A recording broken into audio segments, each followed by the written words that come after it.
Esto es lo más grave que ha pasado en la democracia española desde el 23F. Y no exagero ni un milímetro. Porque lo que vamos a contaros hoy demuestra que el Tribunal Supremo de España, la máxima instancia judicial del país, está completamente podrido. Completamente corrupto. Completamente al servicio del Partido Popular. Y tenemos las pruebas. Tenemos los mensajes. Tenemos las grabaciones. Tenemos las filtraciones. Tenemos todo. Y cuando terminéis de escuchar esto, cuando sepáis lo que ha pasado realmente con el fiscal general del Estado Álvaro García Ortiz, cuando entendáis cómo se ha cocinado su condena desde dentro del propio Tribunal Supremo, cuando veáis los nombres, las conexiones, las filtraciones, os vais a quedar helados. Porque esto no es justicia. Esto es una cacería política orquestada desde las más altas instancias del Poder Judicial español. Y no te vayas todavía, porque lo que vas a descubrir a continuación no te lo puedes imaginar. Vamos a desmontar pieza por pieza el montaje judicial más escandaloso de la democracia española. Vamos a contarte cómo magistrados del Tribunal Supremo filtraron información reservada de las deliberaciones. Cómo daban cursos cobrando dinero de una de las partes acusadoras mientras deliberaban la condena. Cómo tenían ya decidido el fallo días antes de anunciarlo. Y cómo todo esto forma parte de un plan mucho más grande para controlar la Fiscalía y ponerla al servicio del PP. Pero antes de meternos con el escándalo del Supremo, tenemos que hablar del caso Montoro. Porque aquí está el origen de todo. Aquí está la razón por la que necesitaban cargarse a García Ortiz. Porque García Ortiz no estaba dispuesto a archivar el caso Montoro. Y el caso Montoro es dinamita pura para el Partido Popular. Cristóbal Montoro, exministro de Hacienda del PP, el hombre que durante años controló todas las cuentas de España. El hombre que sabía dónde estaba cada euro. El hombre que tenía información privilegiada sobre todos los casos de corrupción, todos los defraudadores, todos los secretos fiscales del país. Y resulta que Montoro tenía un bufete. Equipo Económico se llamaba. Lo fundó en 2006. Y ese bufete cobraba millones de euros de empresas gasistas. Y casualmente, justo después de cobrar esos millones, se implementaban reformas legislativas que beneficiaban enormemente a esas mismas empresas gasistas. Casualidad, ¿verdad? Pues no es corrupción. Es tráfico de influencias. Es utilizar tu posición como ministro de Hacienda para beneficiar a las empresas que te pagan. Así de simple. Así de claro. Así de ilegal. Y hay más. Porque Montoro no solo cobraba de las gasistas. Montoro tenía información privilegiada sobre todos los casos importantes. Sabía de las investigaciones de Hacienda sobre Villarejo. Sobre el pequeño Nicolás. Sobre la baronesa Thyssen. Sobre Rafa Nadal. Sobre Rato. Sobre Francisco Granados. Sobre Esperanza Aguirre. Sobre Aznar. Sobre Juan Carlos y... Montoro lo sabía todo. Y utilizaba esa información. La filtraba a quien le interesaba. Protegía a sus amigos. Perseguía a sus enemigos. Era el gran controlador de la información fiscal de España. Y todo esto está siendo investigado. Hay una causa judicial abierta. Hay documentación. Hay cuentas bancarias que analizar. Más de 200 cuentas bancarias del bufete de Montoro que hay que revisar para ver dónde fue ese dinero. Para ver si acabó en manos de cargos públicos del PP, para ver si hubo pagos ilegales. Para ver si hubo sobornos. Pero aquí viene lo increíble. Lo escandaloso. Lo que demuestra que hay obstrucción desde dentro de las instituciones.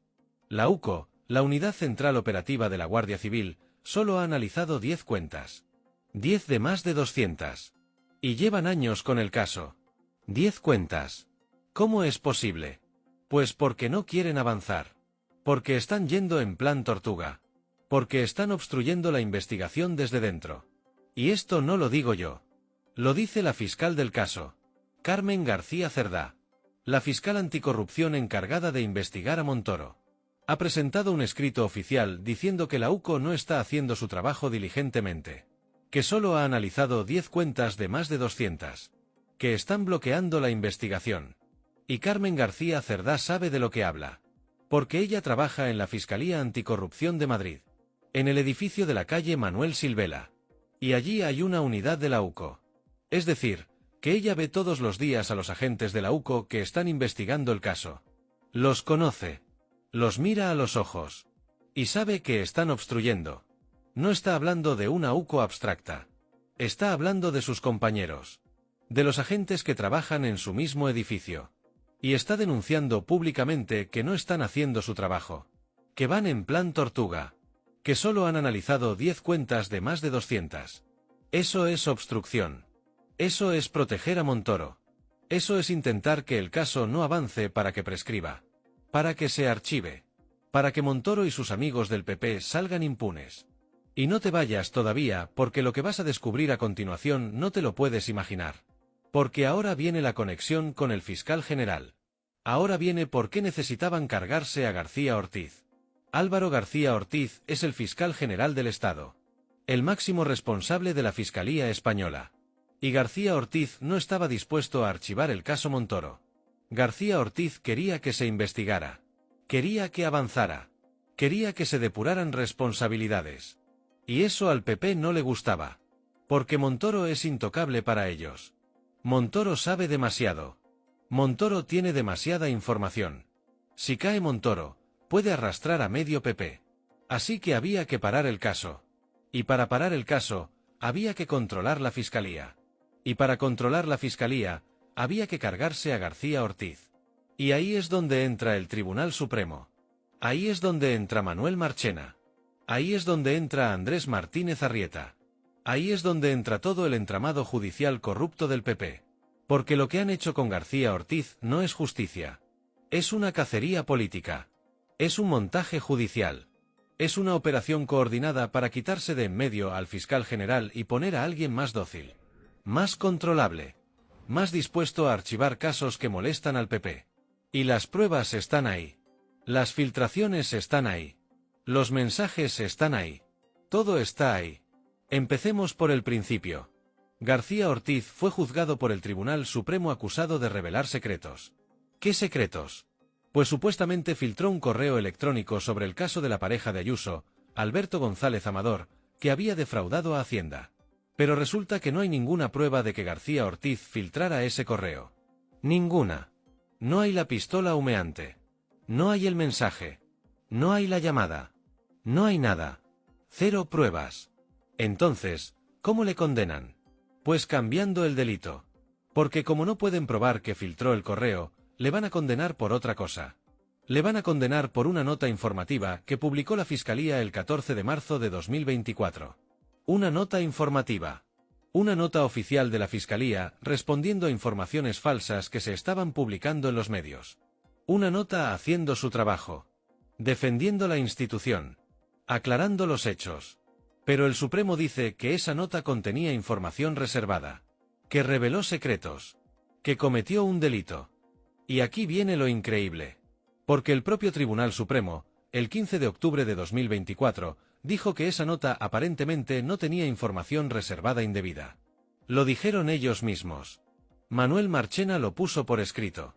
Aparentemente no era delictiva. Pero ahora, meses después, dicen que sí es delictiva. ¿Qué ha cambiado? Pues que necesitan condenar a García Ortiz sí o sí. Porque el plan es ese. Quitárselo de en medio. Controlar la Fiscalía. Proteger al PP. Y para justificar ese cambio de criterio, se tienen que ver todas las sesiones del juicio oral otra vez. Tienen que hacer lo que Ernesto Ekaizer llama la sentencia Frankenstein. Una sentencia hecha de retazos. De distintas partes. De argumentos cogidos de aquí y de allá para justificar lo injustificable. Tienen que coser argumentos del juicio oral para decir que ahora sí ven que la nota era delictiva. Aunque antes dijeron que aparentemente no lo era. Tienen que ser creativos. Tienen que inventarse un relato. Tienen que construir una sentencia que justifique una condena que ya estaba decidida antes del juicio. Porque la condena ya estaba decidida. Y las pruebas de eso son demoledoras. Ernesto Ekaizer, uno de los periodistas más prestigiosos de España, especialista en información judicial, recibió un mensaje de WhatsApp el sábado, 15 de noviembre. 4 días antes de que se anunciara el fallo. Y ese mensaje decía exactamente, lo van a condenar 5-2. Y así fue. 4 días después se anunció la condena. 5 votos a favor de condenar, 2 en contra. Exactamente como decía el mensaje que recibió Ekaizer el sábado. Eso es una filtración. Eso demuestra que el fallo ya estaba decidido antes de terminar las deliberaciones. Eso demuestra que todo el juicio fue una farsa. Una pantomima. Un teatro para justificar una condena política que ya estaba pactada. Y Ekaizer tiene ese mensaje. Lo ha enseñado públicamente. Está ahí. No es una invención. Es una prueba de que hubo filtración. Pero hay más. Mucho más. Porque no solo filtraron el resultado días antes. Es que uno de los magistrados del tribunal, Andrés Martínez Arrieta, presidente de la sala que juzgaba a García Ortiz, filtró información de las deliberaciones mientras estas estaban en curso. Y no te vayas todavía, porque lo que vas a descubrir a continuación no te lo puedes imaginar. Porque Martínez Arrieta, el presidente del tribunal, mientras deliberaban sobre si condenar o no a García Ortiz, estaba dando un curso en el Colegio de Abogados de Madrid. Sí, habéis oído bien. Martínez Arrieta, junto con otros dos magistrados del tribunal, Antonio del Moral y Juan Ramón Verdugo, estaban dando cursos en el Colegio de Abogados de Madrid entre el 17 y el 19 de noviembre. En plenas deliberaciones sobre García Ortiz. El juicio se quedó visto para sentencia el 14 de noviembre. Y la condena se publicó el 20 de noviembre. Entre esas dos fechas, en esos 6 días, 3 de los 7 magistrados que votaron condenar a García Ortiz estaban dando cursos en el Colegio de Abogados de Madrid. ¿Y quién es el Colegio de Abogados de Madrid? Pues una de las partes acusadoras en el juicio contra García Ortiz. El ICAM, el Ilustre Colegio de Abogados de Madrid, fue el primer juzgado en admitir a trámite una querella contra García Ortiz. Fue una de las acusaciones populares más importantes del caso. Pidió 4 años de cárcel para el fiscal general. Y 3 magistrados del tribunal que le juzgaba estaban dando cursos allí, cobrando dinero de ellos, mientras deliberaban si condenarlo o no. Eso es un conflicto de intereses brutal. Eso es incompatible con la imparcialidad judicial. Eso invalida todo el proceso. Porque ¿cómo vas a ser imparcial si estás cobrando de una de las partes acusadoras mientras deliberas?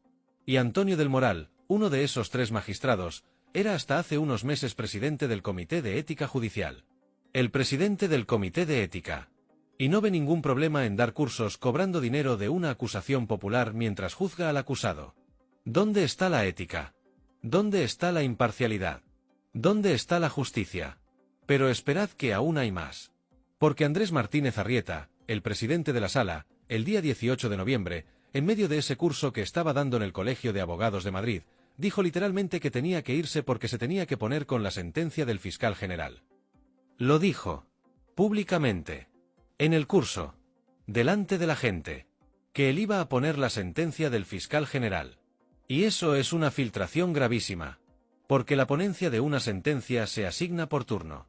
Y en este caso, la ponente era la magistrada Susana Polo. Ella era quien tenía que escribir la sentencia. Pero si Martínez Arrieta dice que él va a poner la sentencia, quiere decir que ha habido un cambio de ponente. Y solo hay un cambio de ponente cuando la propuesta de sentencia del ponente original es rechazada por el resto del tribunal. Es decir, Martínez Arrieta estaba revelando que Susana Polo había propuesto absolver a García Ortiz. Que había presentado una sentencia absolutoria. Que no veía pruebas suficientes para condenar. Y que el resto del tribunal había rechazado su propuesta. Eso es información reservada de las deliberaciones. Eso es secreto. Eso está protegido por ley.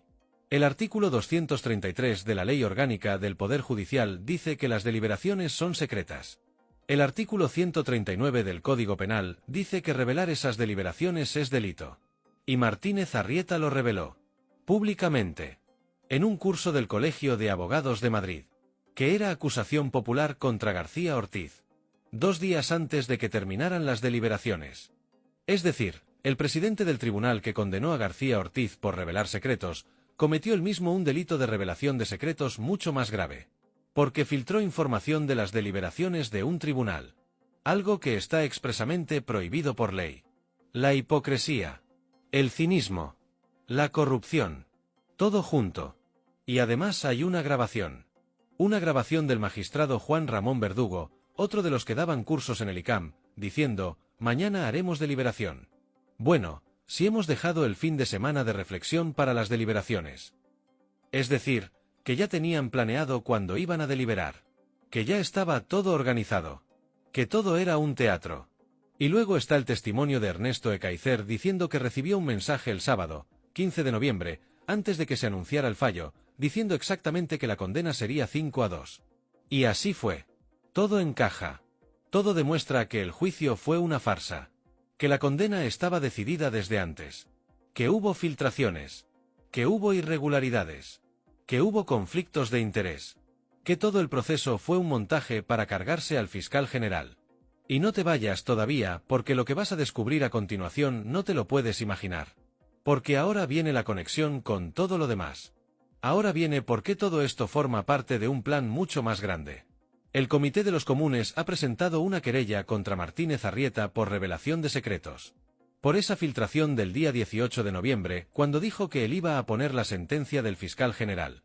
Y esa querella tiene que ser admitida. Tiene que investigarse. Porque hay pruebas. Hay testigos. Hay grabaciones.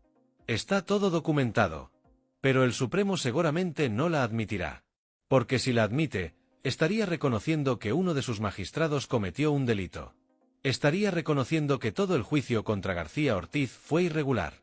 Estaría reconociendo que la condena es nula. Y no pueden hacer eso. Porque toda la operación se vendría abajo. Porque si cae la condena a García Ortiz, se cae todo el plan. Y el plan es controlar la fiscalía. Porque García Ortiz ya está fuera. Ya está condenado. Ya no es fiscal general. Ahora llega Teresa Pérez Amato. La nueva fiscal general. Nombrada por el gobierno, sí, pero ya con el mensaje claro: cuidado con lo que haces porque te pueden hacer lo mismo que a García Ortiz. Y mientras tanto, el caso Montoro sigue parado. La UCO solo ha analizado 10 cuentas de más de 200. La investigación no avanza. Va en plan tortuga. Y seguramente acabará prescribiendo. Acabará archivándose. Y Montoro y sus amigos del PP saldrán impunes. Porque ese era el plan. Cargarse a García Ortiz para controlar la fiscalía. Para que casos como el de Montoro se archiven. Para que la corrupción del PP quede impune. Para que nadie investigue. Para que nadie moleste. Y todo esto con la complicidad del Tribunal Supremo. Con magistrados que filtran información. Que cobran de las partes acusadoras. Que deciden condenas antes de los juicios. Que inventan sentencias para justificar lo injustificable. Esto es lo que tenemos en España. Un poder judicial completamente corrupto. Completamente politizado. Completamente al servicio del Partido Popular. Y hay más conexiones. Porque mientras todo esto pasa, en Madrid ha estallado el escándalo del Hospital de Torrejón. Un hospital público de gestión privada. Gestionado por el Grupo Rivera Salud. ¿Y sabéis de dónde viene el Grupo Rivera? De Valencia. De la Ribera Baja. De cuando el PP privatizó 4 hospitales públicos valencianos y se los dio a esta empresa. El Grupo Rivera. Y cuando llegó el Botánico, cuando llegó Ximo Puig y Mónica Oltra al gobierno valenciano, revisaron esos contratos. Y no los renovaron. Porque eran un desastre. Porque el Grupo Rivera estaba dando un servicio pésimo. Porque estaban priorizando beneficios sobre pacientes. Y el Grupo Rivera se enfadó. Mucho. Y según Mónica Oltra, este grupo promovió y financió a activistas de ultraderecha para presentar querellas contra ella. Para acosarla. Para conseguir su dimisión. Y lo consiguieron. Mónica Oltra dimitió. Aunque luego un juez dijo que no había que llevarla a juicio oral. Que no había delito. Pero el daño ya estaba hecho. Oltra ya había dimitido. Ya estaba fuera del gobierno. Y el Grupo Rivera siguió con su negocio. Ahora con capital francés. Y expandiéndose por España. Hospitales en Alicante, en Vigo, en Madrid. Y en Madrid gestionan el Hospital de Torrejón. Un hospital público pero de gestión privada. Modelo Ayuso. Privatización de la sanidad pública. Y resulta que han salido unas grabaciones. Unas grabaciones del máximo ejecutivo del Grupo Rivera, Pablo Gallard, dando órdenes a sus directivos para aumentar beneficios. ¿Cómo? Retrasando los tratamientos más caros. Rechazando pacientes. Manipulando listas de espera. Alargando tiempos de espera para que la gente se canse y se vaya. Priorizando beneficios económicos sobre la salud de los pacientes. Literalmente. Con grabaciones. Con audios. Con pruebas. Y cuando empleados del hospital denunciaron estas prácticas por el canal interno de la empresa, fueron despedidos. Fulminantemente. Represalias por denunciar. Esto es el modelo Ayuso. Esto es la privatización sanitaria. Esto es convertir la salud en un negocio donde lo importante no es curar a la gente sino ganar dinero. Y todo está conectado. El PP privatiza la sanidad. Mete a empresas privadas a gestionar hospitales públicos. Esas empresas priorizan beneficios sobre pacientes. Y cuando alguien denuncia, lo echan. Y si hay investigaciones judiciales que molestan al PP, como el caso Montoro, ponen a la UCO a ir en plan tortuga. Y si el fiscal general no archiva esas investigaciones, montan un juicio amañado para condenarlo y quitárselo de en medio. Todo encaja. Todo forma parte del mismo sistema. Del mismo entramado de poder. Del mismo modelo de corrupción institucionalizada. Y no te vayas todavía, porque lo que vas a descubrir a continuación no te lo puedes imaginar. Porque ahora viene lo peor. Ahora viene hasta donde llega la corrupción del sistema. Porque resulta que Montoro no solo tenía información sobre casos de corrupción. Montoro sabía quién defraudaba a Hacienda. Montoro tenía los datos fiscales de todos. De todos los poderosos. De todos los ricos. De todos los políticos. Y utilizaba esa información. La filtraba selectivamente. Protegía a sus amigos. Perseguía a sus enemigos. Tenía todo el poder. Sabía de Villarejo. Sabía del pequeño Nicolás. Sabía de la baronesa Thyssen. Sabía de Rafa Nadal. Sabía de Rato. Sabía de Francisco Granados. Sabía de Esperanza Aguirre. Sabía de Aznar. Sabía de Juan Carlos y... Montoro lo sabía todo. Y lo utilizaba todo. Era el gran controlador de la información fiscal. El gran chantajista. El gran protector de los corruptos del PP. Y por eso no puede caer. Porque si cae Montoro, si se investiga de verdad su bufete, si se analizan esas más de 200 cuentas bancarias, va a salir todo. Van a salir todos los pagos. Todas las comisiones. Todos los sobornos. Todo el entramado de corrupción del PP. Por eso la UCO va en plan tortuga. Por eso solo ha analizado 10 cuentas en años.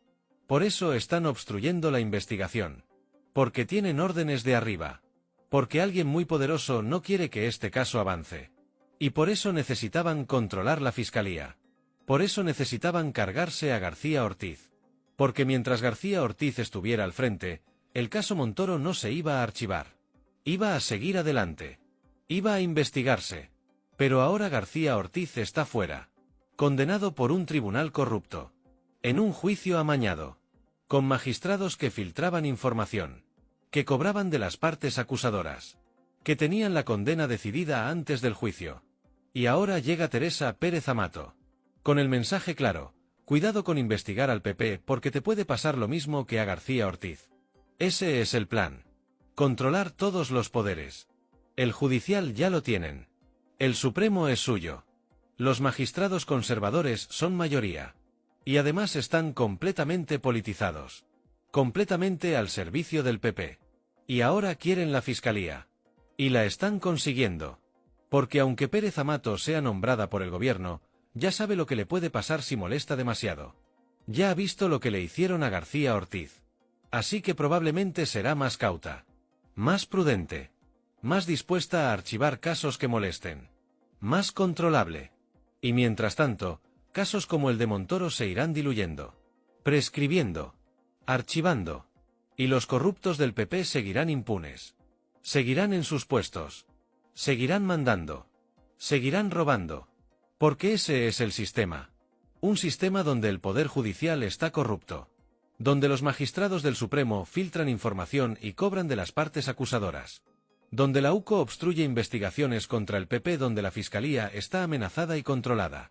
Donde los hospitales públicos se privatizan y se convierten en negocios que priorizan beneficios sobre pacientes. Todo está podrido. Todo está corrupto. Todo está al servicio del PP y de los poderosos. Y la gente tiene que saberlo. La gente tiene que entender lo que está pasando. Porque esto no es democracia. Esto no es Estado de Derecho. Esto no es justicia. Esto es un régimen. Un régimen donde los poderosos hacen lo que quieren y salen impunes. Donde los que denuncian son perseguidos y condenados. Donde los que roban son protegidos y premiados. Y tenemos que pararlo. Tenemos que denunciarlo. Tenemos que exigir que se depuren responsabilidades. Martínez Arrieta tiene que dimitir. Tiene que ser investigado por revelar secretos de las deliberaciones. Tiene que responder por sus actos. Los otros dos magistrados que daban cursos cobrando del ICAM mientras deliberaban tienen que explicarse. Tienen que justificar ese conflicto de intereses. Tienen que dimitir. El juicio a García Ortiz tiene que anularse. Porque fue un juicio amañado. Con filtraciones. Con irregularidades. Con magistrados parciales. Con condena decidida de antemano. El caso Montoro tiene que avanzar. La UCO tiene que analizar las más de 200 cuentas bancarias. Tiene que investigarse de verdad. Tienen que depurarse responsabilidades. Tiene que ir a juicio. Y tiene que haber condenas. El Hospital de Torrejón tiene que volver a la gestión pública. El Grupo Rivera tiene que ser expulsado. Y tiene que investigarse si en otros hospitales de gestión privada pasa lo mismo. Si es una práctica generalizada, priorizar beneficios sobre pacientes. Todo esto tiene que cambiar. Porque lo que tenemos ahora no es aceptable. No es tolerable. No es democrático. Tenemos un poder judicial corrupto que fabrica sentencias políticas. Tenemos una policía que obstruye investigaciones contra el PP, tenemos una sanidad privatizada donde se deja morir a la gente por ahorrar costes. Tenemos un sistema completamente podrido. Y o lo cambiamos o esto va a ir a peor. Porque cada vez serán más descarados. Cada vez tendrán más poder. Cada vez será más difícil pararlos. Así que hay que actuar ahora. Hay que denunciar. Hay que movilizarse. Hay que exigir justicia real. Democracia real. Estado de Derecho real. Porque lo que tenemos ahora es una farsa. Una mentira. Una dictadura judicial disfrazada de democracia. Y todos los datos están ahí. Todas las pruebas están ahí. El mensaje de WhatsApp a Ekaizer días antes del fallo. La filtración de Martínez Arrieta sobre la ponencia. Los cursos en el ICAM cobrando de una parte acusadora. Las 10 cuentas analizadas de más de 200 en el caso Montoro.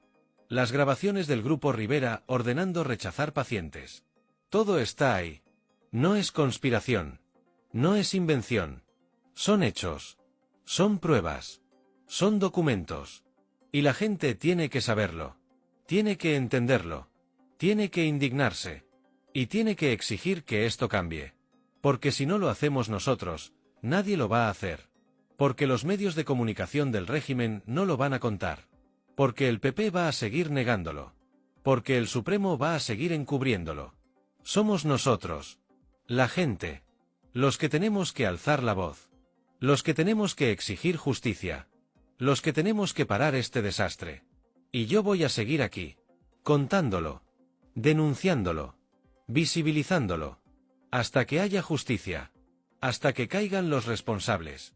Hasta que el sistema cambie. Porque esto no puede seguir así. No podemos permitir que un puñado de magistrados corruptos controlen el poder judicial. No podemos permitir que el PP siga robando y saliendo impune. No podemos permitir que se privatice la sanidad y se deje morir a la gente por beneficios económicos. Esto tiene que cambiar. Y tiene que cambiar ya. Porque cada día que pasa es un día más de impunidad. Un día más de corrupción. Un día más de injusticia. Así que estad atentos. Porque esto no se acaba aquí. Porque van a seguir saliendo cosas. Porque el caso Montoro va a seguir dando que hablar. Porque el escándalo del Supremo va a seguir creciendo. Porque el Hospital de Torrejón no va a ser el único. Todo está conectado. Todo forma parte del mismo sistema. Y ese sistema está empezando a agrietarse. A mostrar sus costuras. A revelar su corrupción. Y cuando todo explote, cuando todo salga a la luz, va a ser un terremoto. Va a cambiar todo. Va a caer mucha gente. Y la sociedad española va a tener que decidir qué tipo de país quiere ser. Un país donde la justicia funciona. Donde hay rendición de cuentas. Donde los corruptos van a la cárcel. O un país donde los poderosos hacen lo que quieren. Donde la justicia es una farsa. Donde todo está podrido. Yo lo tengo claro. Y espero que vosotros también. Porque el futuro de la democracia española está en juego. Y todos tenemos que decidir de qué lado estamos.